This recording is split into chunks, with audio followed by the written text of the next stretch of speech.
अल्लाह एक फेक किस्म की मजलिस लगाएगा, एक फेक किस्म का कोर्ट लगाएगा, उसने बताएगा तूने गलतियां की, जबकि गुमराह उसने खुद किया था कि तू गलतियां करे।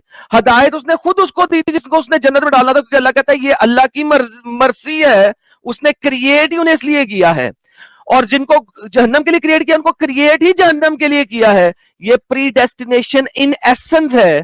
प्री डेस्टिनेशन होती ये है कि पहले से डिसाइड कर दिया गया है कि कहां पे फेंकना है कहां पे नहीं। और मेरे मुताबिक जब अल्लाह इस टाइप का कोर्ट लगाएगा तो मैं अगर अल्लाह के सामने उस वक्त आऊंगा तो मैं तो कोर्ट में से कटहरे में से निकल के जज साहब के ऊपर जाके चपेड़ मारूंगा कि गधे के बच्चे, हदायत तो तूने मुझे खुद नहीं दी थी, ताकत में तू खुद है, तो भाई मुझे किस हिसाब से तू गुनाह बख्श रहा है, मुझे किस हिसाब से जहन्नम में फेंक रहा है? तूने खुद मुझे पैदा ही जहन्नम में जाने के लिए किया। How can you stop me then, how can I stop myself? तू ज्यादा ताकतवर था कि मैं ताकतवर था? ताकत में तू था, जो तू चाहता है वो होता है, तो फिर मेरा कसूर क्या है कि तू मुझे खुद गुमराह करके जहन्नम में फेंक रहा था? Allahu Akbar, Allahu Akbar. It's so obvious they're taunting us with Lil Uzi Vert. Say it slow, sound it out. Lil Lucifer. There's devils around me, close on they metal. Walk through the valley, they follow in shadows. हाँ, तो मैं बात कर रहा हूँ यहाँ पे justice of अल्लाह की। तो 6 की 149 what it says Allah has most conclusive argument that had it been his will he would easily impose guidance upon all of you। मतलब वो हिदायत जो है माइटी अल्लाह वो इजीली सबको दे सकता है। अब वो क्यों नहीं दे रहा है? Because of his testing.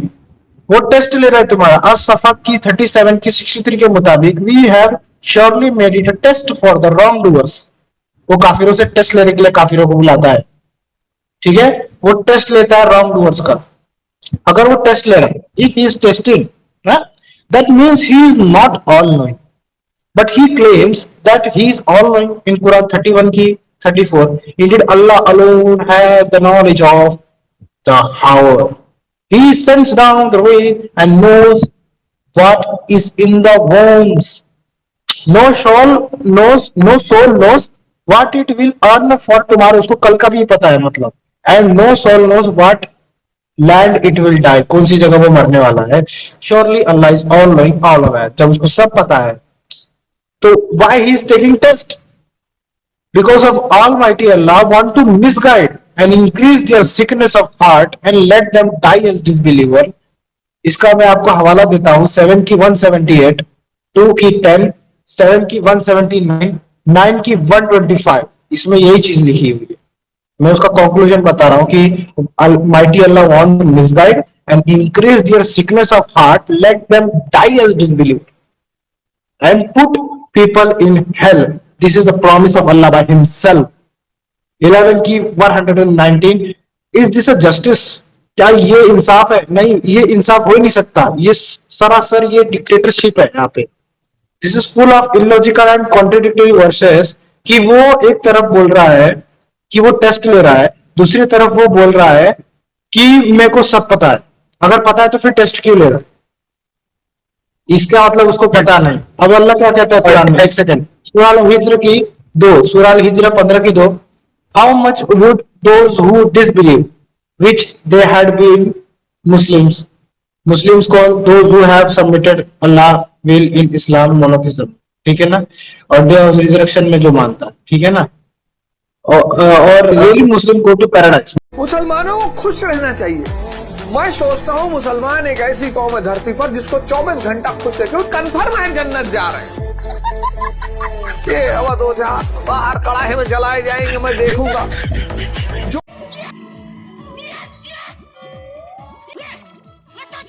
वो मुस्लिम्स है ना, वो सारे के सारे पैराडाइज में जाएंगे इसके अकॉर्डिंग। जो डिसबिलीव किया है ना वो हेल में जाएगा, और जो मुस्लिम्स है वो पैराडाइज में जाएंगे। ये सूरह अल-हिज्र 15 की 2 के मुताबिक है ये सीन, ठीक है ना? तो अकॉर्डिंग टू द हदीस वैयद सलेनी 432, ये हदीस का भी हवाला है इसके ऊपर से कि जो मुस्लिम्स हैं वो सारे पैराडाइज में तो जाएंगे ही, और उनका भले ही उनका जो गुनाह है रहे वो पहाड़ के जितना भी रहे, वो सारे के सारे जो हैं वो पैराडाइज जाएंगे। रैयत सलीहीन 432, ये उसका हदीस का हवाला है. Now there is a question that what about the sins which Muslim makes, what will Allah do with that sin. भाई वो वहां से जो गुनाह उन्होंने किया हुआ है, जो पहाड़ जितना गुनाह, वो गुनाह का वो करेगा क्या? बहुत सही सवाल ये भी एक आता है. तो इसका आंसर इस प्रकार है, he will put all that sins on Jews and Christian, यानी कि डिसबिलीवर, उस एरा में जो भी डिसबिलीवर थे, the era of Islam, because they all are disbeliever, उनका सारा का सारा वो उठा के उसमें ही डाल देगा, सारा का सारा गुनाह, according to Sahih Muslim 2767D. Okay, so this is the justice of अल्लाह.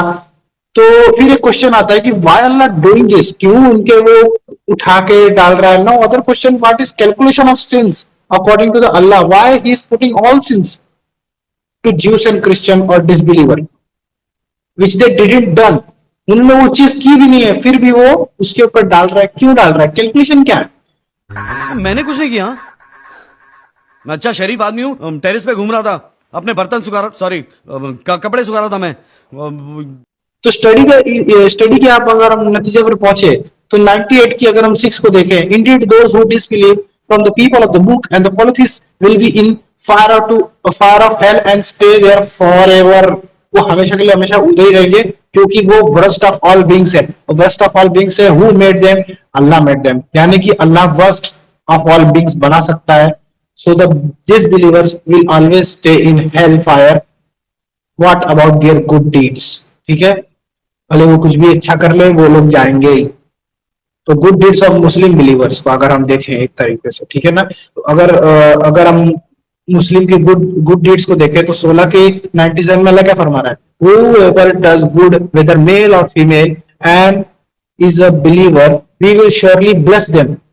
अशूरा की 42 की 23 में अल्लाह क्या फरमा रहा है? That the reward is the good news which Allah gives to his servants who believe and do good. Say, O Prophet, I do not ask for you a reward for this message, only honor or kindship. ठीक है ना, यहाँ पे सब अच्छी अच्छी बातें कर रहा है. और डिसबिलीवर्स के कर्मों का क्या? 18 की 105, it is they who reject the signs of their Lord and their meeting with him, rendering their deeds void. So we will not give their deeds any weight on the judgment day. जब इंसाफ का time आएगा, उनका सुना भी नहीं जाएगा, उनकी सुनवाई भी नहीं होगी. ठीक है, ये उसका मीनिंग है कि डिसबिलीवर की तो सुनवाई भी नहीं होगी, उनके अच्छे बुरे कर्म तो एक साइड हो गए, उनको सीधा उठा के जहन्नम में डाल दिया जाएगा. This means all good deeds of disbeliever totally ignored and they all put in the hell and forever. पता नहीं ऐसे डेंजरस सिचुएशन में मैं ऑटोमेटिकली आगे कैसे आ जाता हूँ. ऊपर जाके आराम से सोच लेना. So if they were in hell forever, why should Muslim will suffer hell? सबसे बड़ा ये सवाल आया अल्लाह के माइंड में. तो अल्लाह ने क्या किया? सारे के सारे सिंस माफ कर दिए, सारे के सारे गुनाह माफ, और उनको हेवन दे दिया, और उनके सारे के सारे गुनाहों को लिया और डिसबिलीवर्स में ट्रांसफर कर दिया, क्योंकि वो लोग तो हमेशा के लिए हेल में सड़ने वाले ना. और वो तो क्रिएटिव हेल के लिए हुए थे. दे वर क्रिएटेड फॉर हेल. अल्लाह के कुरान में क्या कह रहा है? 7 की 179, indeed we have destined many jinn and humans for hell. They have hearts they do not understand with, eyes they do not see with, and ears they do not hear with. They are like cattle. डंगर कह रहा हूं. And they are even less guided. तो उनको guide करने का काम किसका था? अल्लाह का था. Such people are entirely headless. किसने बनाया? अल्लाह ने बनाया, और अल्लाह खुद ही बना के उसको खुद ही डाल रहा है जहन्नम में. So all sins of Muslims are transferred by this logic of Allah, hence proved. If you don't pray Allah and believe him, he will put you in a torturing jail like a dictator. So this proves that Islam is full of dictatorship, which produced in the mind of Muhammad, because Muhammad is a human and this thinking is of human, not God. कोई खुदा ऐसा सोच ही नहीं सकता. कुछ समझ में आ रहा है मैजिस्ट्रेट जयवंत डोगरा साहब? कुछ समझ में आ रहा है? यह अदालत है, इंसाफ होता है यहाँ पर, सच्चाई और झूठ की परख होती है यहाँ पर. नहीं, यहाँ पर कुछ नहीं होता, सिर्फ बहिष्कार होता है, बहिष्कार, कानून का बहिष्कार.